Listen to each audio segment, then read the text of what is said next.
All right. Turn the music off here. Just vibing. Loosen it up. When you're ready to give value, you just got a little pregame.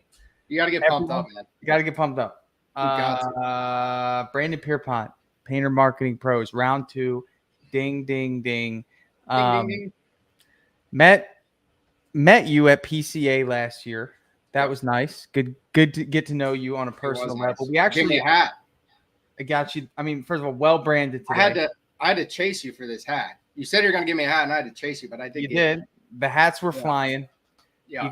You got a vintage Volume 1 Dripjobs hat. Very good to have you back. First, I want to just introduce Brandon. Aside from the fact he's a very good friend, you did a really nice shout out for me. I will never forget that in your PCA talk, which was really heartfelt and unexpected, and I won't forget it in our early stages. Only do it if I believe in it. That was cool. Do it if I don't. So thank you. And then the second part about that is Brandon's somebody that takes a lot of pride in the marketing aspect of your business. So the goal of today's podcast, obviously, is number 1, to provide some value. Number 2 is hope you get to know Brandon, because I only bring on people onto this podcast that I like, know, and trust, in hopes that you hire them. Really, I mean, obviously, this is value, but he's somebody that offers a good service, and that's what we're here to do. So, dude, welcome back. I appreciate it, man. Let me just segue into the fact that you went MIA for a few months. We were wondering what happened. You were gone. Tell us what happened, man. Tell us give us a little quick recap of where you've been and what you learned. What happened is, I guess, short story, I'm an idiot. Long story is a little bit better, a little bit less of an idiot, I guess. I have been able to find success with Painter Marketing Pros and prior entrepreneurial endeavors. I've always been passionate about the opportunity that this country provides, and I became especially adamant about it when I found the success that I found. So I decided to enlist in the Florida Army National Guard.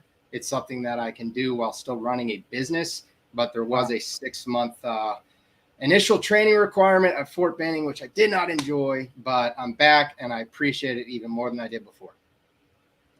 Give me one thing that you learned from that experience going through the storm, coming out. Yeah. What's the one takeaway that you didn't have, the perspective you didn't have before you went in, and now that you do have coming out? Yeah, so there were a ton.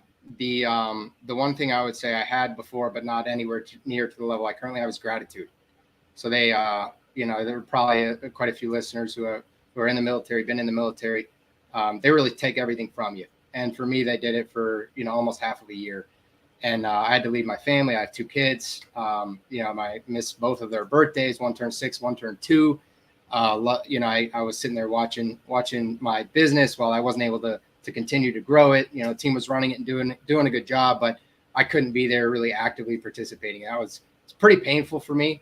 So I would say the emotion, I mean, I don't want to be dramatic, but it was actually emotionally pretty traumatizing, missing the stuff with my kids and everything else in life, and how little freedom I had. So now just being able to go walk outside, dude, like being able to go for a walk. I was just like, wow. Yeah. It's so gratitude is on very high right now.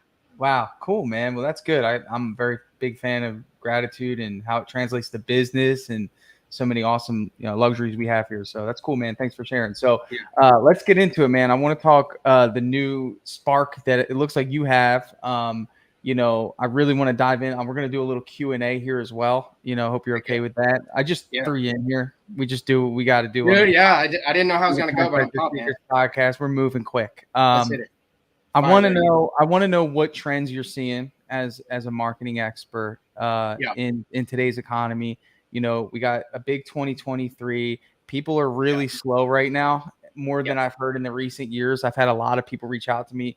Tanner, I'm running out of work for my team. Tanner, what are you doing to keep your guys busy? So I'm going to let you answer that question. We're going into 2023, some things that you're seeing, some strategies on the Google side. And, we know about web presence, but how do we actually take pen to paper or, make those transactions happen?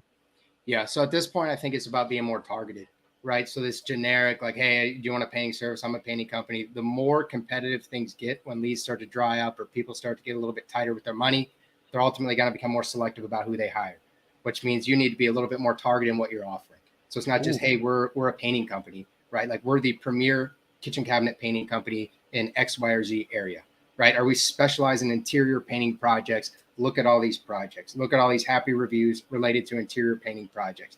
Even if you do interior and exterior and let's say even cabinets and you have a pretty even spread, you would create different ad campaigns targeting those different services. So you're really selling that. What you do not want is a generic, hey, we're another painting company. Because right now people's dollars, they're going to hold them a little bit tighter, right? And then when you actually have people come in, here's where I think Dripjobs is so critical. Your sales system needs to be dialed in.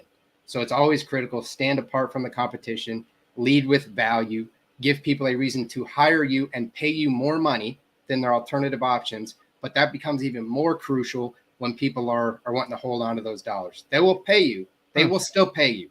If you think they're not going to pay you or they're not going to hire you, then you need to change your mindset because the work is there and they will pay you, but you need to give them a reason to pay you. Interesting. When it comes to the sales process, I believe that now more than ever, we have to capitalize on opportunity. We're going to have to start getting creative. We can't just rely on the leads always popping in left and right. We really got to capitalize on those leads, which I'm sure one of your biggest frustrations, as is every marketing company, is the lack of the process behind capital. What are you doing? Yeah. What are you doing? Right? I mean, in other words, it's almost like, you know, if the lifespan of a lead is maybe the first day, right? Like if they get the lead and the lead doesn't convert to a sale, then that's the last time they contact that lead and it's just a bad lead, right? You get that. They called them and they didn't answer, dude. Yeah. And then they like send them a text like 6 hours later. I don't know what else you want from them. Right. In any turbulent economy, the hustlers win. And, you know, you should have been hustling as if this were to happen in some way or shape or form. We don't know what's going to happen. I'm just saying that, you know, the muscle that you build by really squeezing out that lead is a good muscle to build in a fluctuating economy, right? So, you know, when it comes to, from your perspective, you know, on your side, it's, hey, I'm going to create a web presence for you. I'm going to create branding for you. I'm going to help you get people to trust you online, right? We talked about that in the last time we conversated. It was like, your job is to build trust with people online. But then once you do all that, what efforts do you make as a marketing company to ensure that they're actually capitalizing on that interest? Yeah. And that's where the sales system comes into play. And you mentioned hustling, right? You have to hustle. Obviously, sales skills, having some sales ability when you show up is good. But a lot of it, you need to be automating. You know, the hustler is kind of this stereotypical, he's going to go door knock. He's going to do whatever, you know, selling shoes out of the back of his car, right? Like how Nike started. He's going to do whatever he needs to do to win. Am I still good? Okay. But you know, now we have so much automation available to us. It's like you're hiring, you know, a salesperson, right? To kind of hold the customer's hand along the whole journey. Use what you have available. We didn't used to have this, right? Dripjobs didn't exist, right? Softwares like this didn't exist. In the past 5 years, there's been an absolute explosion. They've come into home services in a way that they weren't there before. So learn them, adopt them. There is a learning curve, unfortunately, right? Especially if you don't have a background in using kind of more advanced softwares or even computers in general. There is a learning curve, but it's worth it, right? You have to invest in employees. Sometimes you invest into creating SOPs. Invest into setting up your system so that they can do the lifting for you, especially as you scale. I love it in a sense that, you know, of course, this isn't just to plug Dripjobs or really any, like, you know, it's not what I'm about, but there's value there. It's either you hire someone to do it, you have a software to do it, me a check, or as you do it, right? What's that? Yeah, I thought the whole thing was I was just gonna keep talking about Dripjobs and you were gonna send me a check. But keep that between us, man. Oh yeah, okay, dang. All right. But you know, ultimately though, I really want to zero in on just the principles behind it, right? So in other words, when you bring on a client, you know, capitalizing on the leads is important, right? But you're talking about how you got to zero in, target what you do and who you do it for. That's hard. I mean, ultimately that's your job, right? You have to find who their ideal customer profile is. It's not my job. It's our job. So we're not going to come in and tell them. We work with them. Sure. It's a cumulative effort, right? And that's the last thing you want is them to say, hey, you were supposed to do this for me. It is a team effort when you hire a marketing company. What what are you doing to kind of combat the noise on Google, combat the noise on any of these other channels, to get your clients seen and heard when their customers are looking for their services? Yeah, so Google pay-per-click has been pretty interesting this year, right? Like it's always a bit of a dicey scenario if you don't know what you're doing. Pay-per-click is a great way to just throw money into a black hole, and then you walk away and say, "Oh, Google ads, they don't work." It is crazy. It's crazy, man. How much if you don't know what you're doing, and you're like, "Oh, I'll just try to run Google ads myself." You are just throwing that money. Most likely, you're throwing it away unless you're just a lot smarter than I was when I started, right? Right. But I would say over the course of this year, those costs per click have really gone up, and they've gone up. And there's varying theories about why. It hasn't happened in every market, but we've seen it in quite a few markets. I think Angie and Thumbtack and those kinds of companies are bidding them up. I think the economy in general has just made people more interested and focused on home services. And obviously Q4, they're always going to go up, right? Because everything with Black Friday and all the holiday deals, it just marketing in general goes up. Paid ads go up with Facebook, Google, and you have to account for that. And unfortunately, it's kind of a double whammy for painting contractors because they wait and they're so busy during the summer. They can't really plan their marketing. They can't invest in the future. Then they get to Q4 and they're like, "Oh crap, I'm out of leads. Oh my gosh." So wow. And then guess what? It's also the hardest, most competitive, most expensive time to advertise. So you're just kind of getting pounded. And that's why I'm such a big believer in the long-term approach. Like right now, we generally work with clients that are focused long-term, right? We work with ambitious, aggressive, growth-oriented painting company owners, but that are in it for the long term. So right now we're dealing with current issues, right? We have a lot of painting companies up north, but we're also, hey, let's talk about next fall of 2023. Let's talk about next winter. So that when we get there and everyone else is scrambling and playing this, thing where they chase their tails around in a circle, you're not going to be doing that anymore. Dig your well before you're thirsty, right? That's a good principle to live by in the marketing sense, also the hiring sense. But also there was an analogy I heard about how, let's say that your marketing channel is a baseball stadium, and ultimately there's only so many advertising spots in that stadium that ultimately what's going to happen is that you're advertising in a time period where, again, there's only so much room to go around, and that the feed's only so big, man. Right. So then it becomes the bidding system, right? And the bidding system, and there's another marketing principle that says he who pays the most for the client usually wins the client, right? Have you ever heard that? Whoever can pay the most wins, right? So now we're in a position where your marketing channels are starting to get oversaturated. You're having to pay way more in a way very uncomfortable for most people who aren't used to this. And we're talking about the companies that are doing less than $1 million. These companies that have been kind of surviving off of word of mouth. Maybe they've been in business for 4 or 5 years and haven't really had maybe some organic reach, but haven't really had to really put out a solid marketing effort. And they think an average close rate is 80%. They don't realize that it's just because it's referrals and friends. Yeah, that's not good. You paid ads and they're all of a sudden it drops to 30 or 40. They're like, "Oh my gosh, this is terrible." You have to be prepared. Can you walk me through like what a plan would be like? Like, let's say this were my company and I'm doing around $1 million in revenue a year. Yeah. We've kind of tapered out, and I'm a little worried about the future in terms of lead gen. Obviously the hierarchy is, if you want more jobs, you need to do more estimates. If you want more estimates, you need more leads. If you want more leads, you got to spend more money. If you want to optimize your spend, you hire a marketer. Okay. So what would be like that give me that start to finish assessment, maybe take me through that, because I think a lot of people have a question of what that would be like. Yeah, no, I like that. You're getting to the grassroots of this. So first off, who's your customer, right? And I harp on it so much. You harp on it so much because it's overlooked. People don't respect it. They don't appreciate it how you need to. Yeah. Whoever your customer is, if it's a certain demographic, it's a certain, their home is worth over this amount of value, or they make over this amount of money. You can find all these stats online. It's not hard to find this kind of stuff. And if you've been operating for a while, well, where do you like to work? Where are your best customers, right? Target those zip codes. And then is it interior, exterior? What are your profit margins? Obviously, if you're up north, you're not doing exterior. Is it cabinet painting? Can you lean more into these higher margin jobs during winter, et cetera?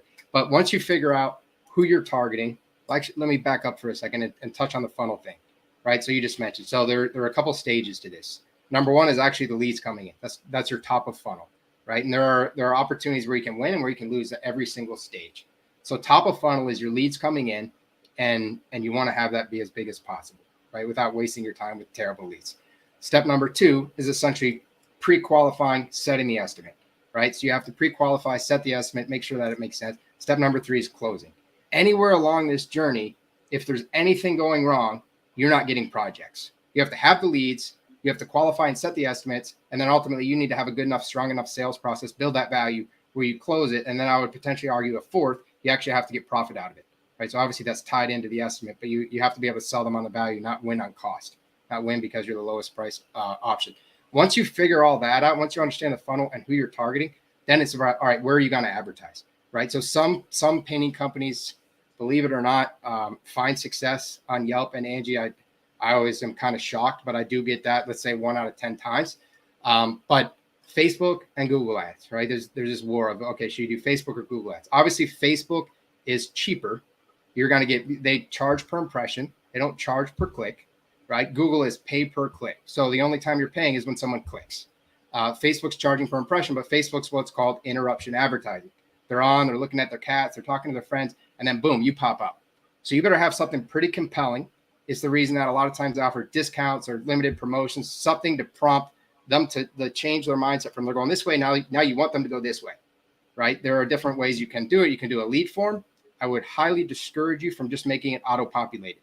You have to add some more questions. You have to manually make them type it in because otherwise you're making it way too easy. Interesting. Add a glass of wine. Pause. Yeah, I'm just gonna keep going. So you gotta stop me when I coming through. Yeah, I'm just gonna keep going. You got marketers out there that say that's friction. That's friction, Brandon. What's friction? Having people answer more questions on that initial lead form. It's friction, and it's friction for a purpose. It's 100% friction. So you. I'm a fan of it. I'm on your team. I'm just letting you know. No, I know. Guys out there that want to give the first letter of the first name and then the phone number. Yeah, first letter of the first name. So hey, Jay. It goes back to the funnel, right? So step 1 and 2. So volume of the funnel, the harder, the more hoops you make someone jump through, the lower volume you're going to get at the top of your funnel. Every single thing you make somebody do, you're going to lose people along the way. So if you have a lead form means that they stay on the Facebook platform. They don't have to go anywhere. And you ask a couple additional questions that they have to fill out. You ask them what kind of paint, interior, exterior, cabinet, what are they looking for? Epoxy flooring, whatever it is, right? You ask them for a brief description. Every single time you add another, whether it be a radio button, a short form answer, whatever it is, you're going to lose more people. If you take a conversion ad and you actually take them off the Facebook platform to a landing page, you have an opportunity to build much more value in the landing page, but you're also going to lose a significant more number of people. And you're going to pay more per lead because now you're actually making them leave what they're on. And for a company they probably don't know. That's a big interruption.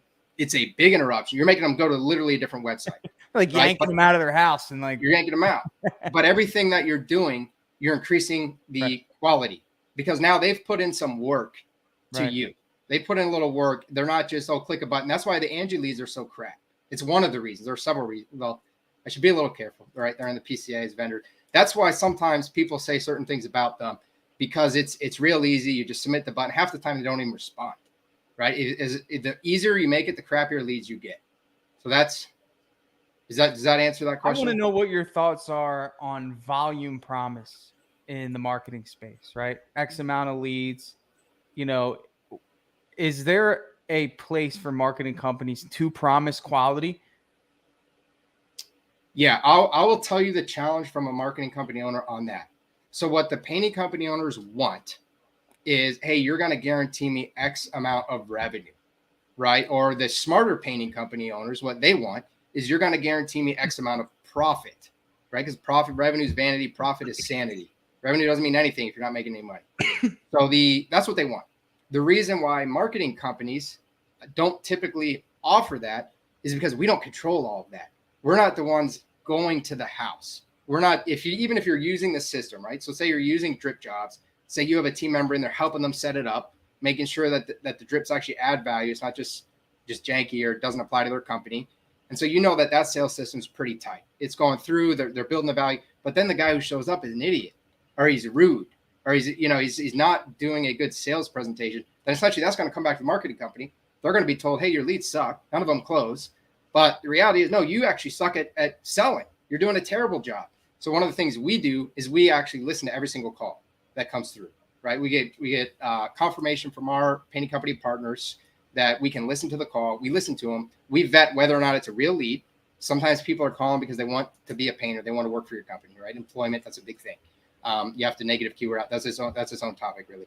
And sometimes people are just, they're calling because they want a wall, just a wall or a bedroom. It's really not a very good lead. And then other times people are calling and it's actually a great lead. And then the call center, you wouldn't believe how many times we catch call centers just not answering or taking 40 seconds to answer. And they're like, oh, I don't know. None of these leads are converting. We give them the data. Like, dude, your call center doesn't even do anything. Or the answer is just like, what? I mean, it's not quite that bad, but it's bad.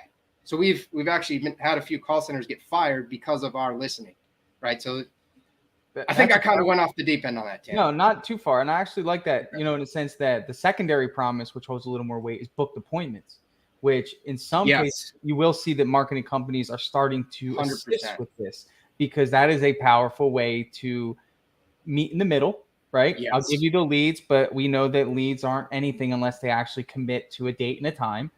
And at that point, you can control that. Have you thought about that, or do you have any foreseeable plans to, at least coach on that or to implement that into your system? No, 100%. Yeah, that's something we offer. It's something we work with our customers on. And that typically we will offer that when we're going through the form. Sure. Right. And if we're going through a phone call, then we're going to need to listen to phone calls and potentially work with your team on that. Yeah. Because then again, it moves into your hands. If you're doing a terrible job or the call center is doing a bad job, then we have a problem. Right. If it's going through a form and all that, then we can actually control every single step of that. And that's why you'll see sometimes franchises just take away that entire process from the hands of the actual franchisee and have a call center just book appointments, because that deserves its own system. Yeah. So interesting. Yeah. Interesting point on the process. So taking them through the process, and again, initially kind of really just going back to the expectations of what a marketing company is going to do for you when it comes to creatives, when it comes to the client's expectations. Where does your process fall in terms of, like, I sign up with you? Am I responsible to create the ads? Do you have data backed ads that you're going to be using for me? What does that look like? No, so we use ads. We use data right from advertising campaigns that we've done across the country. So it's not going to work. What works in Ohio is probably not going to work in Florida. Right. If you put a picture of like snow in a Florida-based ad, that would be that probably won't. Yeah, that might not work the best. We typically request, because these work the best, we request images. If they have any videos, especially if they have images of the team, before, afters, things like that, from the actual painting company. Now, a lot of painting companies don't have that, right? So there's where you have to go and use stock imagery, but you have to be very selective about the stock imagery you use. If you use stock imagery that is obviously stock, then those ads do not convert at the same rate because they do not trust you. It needs to look like it's a real house in your real target area. And that's why ideally, and if you're listening to this and you're either running your own ads or you think about running ads, and really if any marketing whatsoever, take pictures, right? Like if your interior actually, you can put a sticky note somewhere and like figure out exactly where you're taking the picture from. Do it before and do it after. Build it into your SOPs. Have an exact angle outside. Big fan of Company Cam. Don't know if you know this. Yep, use Company Cam. Yeah, no, I'm a huge fan. Yeah. You guys are integrated with them, is that right? We are. Well, yeah, awesome. We haven't launched it yet, but it's done. We're just waiting, but it's a great integration. But the cool thing is they have a before and after thing on there that will put a transparent image behind it, and then you can take your. It tells you where to go. It tells you where to go. Dude, wow. Sticky notes be damned. That's excellent. Yeah. So forget the sticky notes. I actually thought of like spray painting some like in the grass, like where I stood. I've definitely had that. I'm sure the homeowners would love that, man. Yeah, they love it. Like nice red spray paint. It's for the gram. It's for the gram. Just let them know, man. They'll be understanding. In terms of video, I'm a big proponent of I feel like, okay, so let me tell you this Facebook story about kind of like a company that I paid attention to, and you tell me what your thoughts are on it. Okay, so it was a roofing company. Guy had a pretty good personality on the videos, and really, he wasn't really selling to me. He understood where he was putting the video, or I'm sure the marketing company that he was working with told him to do this, but he was on top of the roof, and he wasn't telling me to book an estimate. I was with him on the roof, and he was showcasing to me some issues that were occurring because of a company that went before them that wasn't up to the standard of them. And he was just saying, hey, this is something you need to look out for, and then that was cool. So I watched that. And then, I don't know, a couple of days later, it was another video of him telling me another aspect of his business, showcasing, XYZ. And it's like, at this point now, it's like a relational advertising. Have you seen any success with that sort of process? It does take a certain type of personality to be bold enough to do something like that. But in terms of like Facebook, like what are your thoughts on that? No, 100%. I think relational advertising in general is it's underestimated. We all want the immediate result, right? We live in such an instant gratification culture that if they see your ad and they don't immediately give you $6,000, then it didn't work. But the reality is that most people have to be touched 5 to 7 times before they will make that purchasing decision. It goes up to, potentially 10 times with the amount of money that you're requesting from the homeowner. To you, you do it every day. The quote's not that much. It's a small paint job. For them, the $3,000, 4 or 5, it's a lot of money. They don't make that decision every single day. Yep. That's where, and I've talked, you and I have talked about this before. That's where the software, because you're touching them, right? Building that value with the text, the videos that you drip on them, everything, the emails, the phone calls, it's touch points. But the more you touch them, the more you kind of warm them up, the more it's about trust, right? The closer they feel with you, the more they trust you, and the more they're going to kill it. Thanks. The more they're going to be willing to invest in the value that they see in you. I like that comment, man. Yeah. I wish I knew who that was, but that's a nice comment. I'll say it for the pod. Someone said 2 killers right here. Hey, dudes. We don't know who it is because on stream, I don't need to know who it is. Anonymous. It's a nice comment. Thank you for a nice comment, Anonymous. Again, trying to give the value is in terms of yes, we talked about like interruption marketing. We talked about relational marketing. Tell me what your startup process would be. I think you mentioned you might even be thinking about starting a painting business. Are you still thinking about it?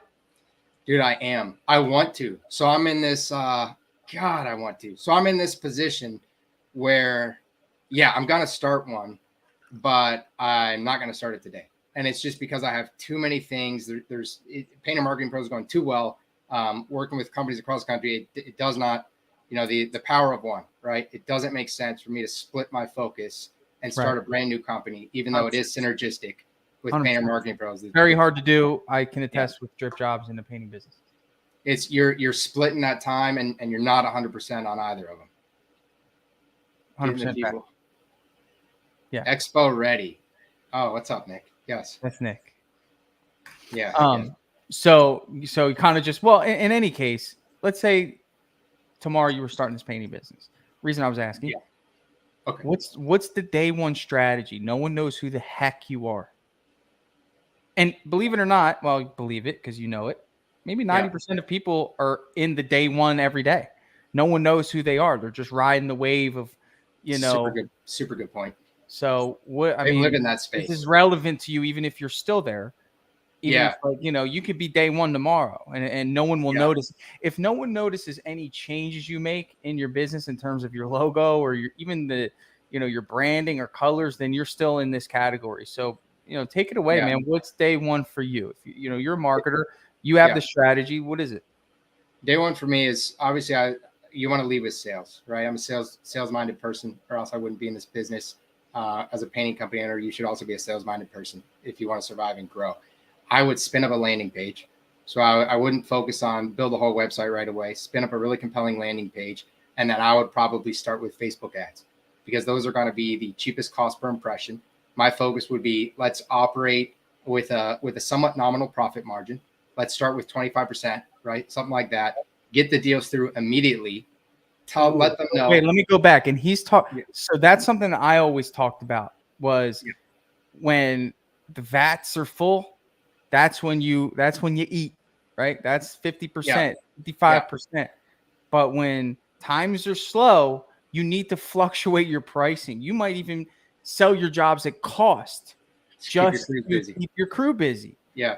Stop trying to make the same amount of money in December as you did in June.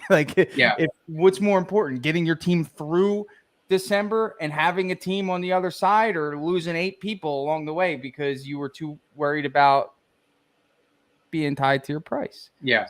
Go ahead. So you were at 25. No, I agree with it and I hate it. Right. Like our whole thing is building it so you can charge above market rate. Right, so you don't have to do that. I'm just saying, you're building that plan to where you're full, but we're just you have to hustle. You have to hustle. Right. And ultimately what homeowners and commercial property owners, what they want is trust. They want to trust you. It's a heavy investment for them. And they need to know that you're going to do a good job and that if there's an issue, you're going to take care of it. What do people look to for trust? There's a reason that referrals, there's a reason that repeat business, the reason you should be closing 80+% of that is because they already trust you. They already know you, right? Done. It's done. If you're not closing 80% of referrals, you have a problem with your sales. I'm just going to tell you that.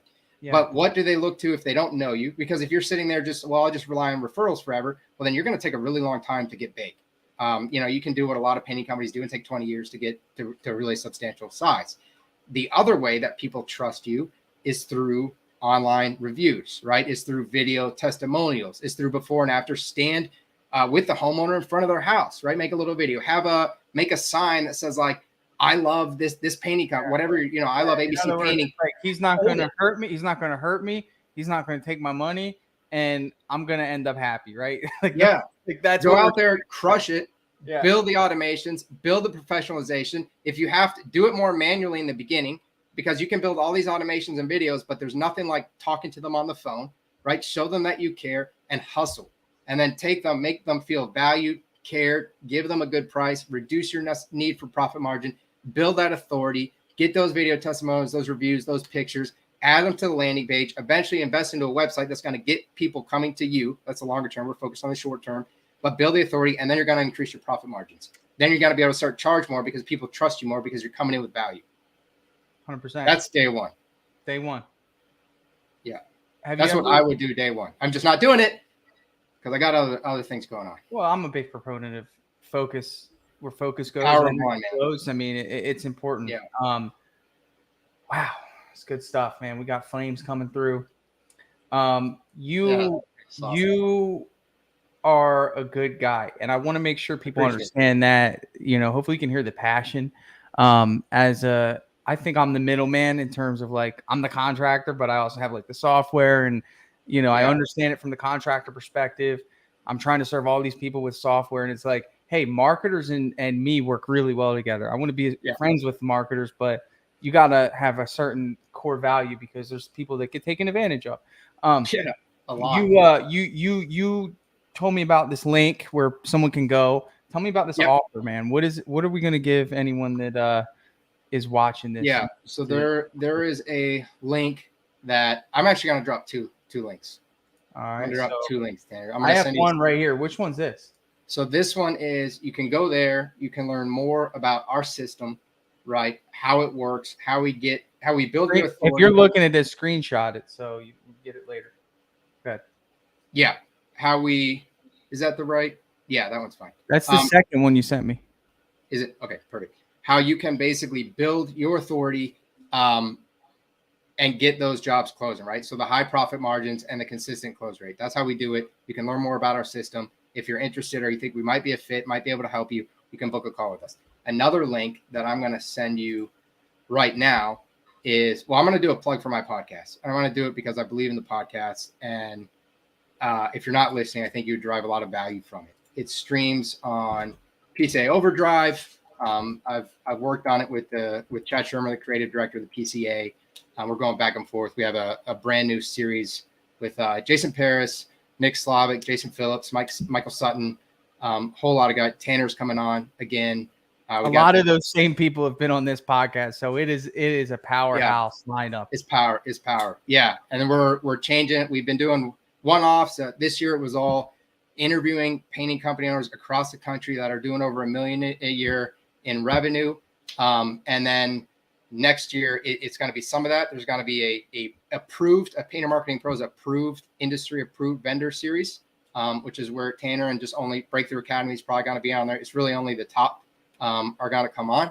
Elite Business Advisor is going to come on, just more, and then there's series. So Jason's doing a 4-part series. Jason Paris, Jason Phillips doing a 6-part series. So we're taking what we covered this year, and we're basically diving into incredible depths. So I put up a link. Tanner's going to drop a link. That is to the Facebook podcast, the forum group, where you can we have the podcast guests in there. You can tag them. So you can listen to a podcast episode. You can tag them. You can say, hey, Jason, you talked about this, but I'm not really sure it would work for me. Or how would you do it? Or this is my situation. You can tag Jason Parrish. You can tag Jason Phillip. You can tag any of these guys, and they're going to respond to you. So it's basically a round table. We're going to do lives. We're going to do other things, but that's a huge value. Is you actually are connected to all the guests. Love it. I think, the community aspect is important for you to put yourself out there as a marketing company and boldly create a community of people that you've served and people that you're in community with. So says a lot. I'm learning from the best, man. I'm learning from you. Hey, man, community is important, man. It's like if you have nothing to hide, you'll create a good community. Stand on the shoulders of giants. Hey, yeah, man. I love it. So last couple points here. You guys are watching. I got a few people on. Ask your questions while we're here. A few more minutes. We'll hang out. And they can also email me. So if anyone's listening and they just have a question or follow-up, they can email me at brandon@paintermarketingpros.com. Love it. So thank you guys for your support here. I got Brandon's email that I'm going to pop up here so you guys can reach out to him. And this is what this is about, man. It's about collaboration and really just kind of just sharing knowledge. I mean, we talked about this in our moderator group chat. I don't know if you poked in that, but it was like, the painting community. It's one of those trades where you feel like, man, it's like, it's not as brotherly in a sense. It's getting there, man. Some of the other trades, but it's getting there. A lot of people that want to share their ideas. Thanks, Nick, for jumping in, and all of you guys for listening. Thanks, Nick. Brandon, a pleasure. Round 2, I feel like was a success. Ton of value. I love it. Man, it's different, dude. It's different being on this side. I actually prefer being on your side. It's easier doing the interview, and once you sit, it's like being in the hot seat or something. But yeah, that's why I don't think about it. I just jump on. Anyone who's ever been on my podcast, like, hey, what do we? No, we don't. We just jump on there. I don't want the good stuff flowing out before we hit the record button. So thanks, brother. We'll catch you soon. We'll be in touch. Thanks, bro.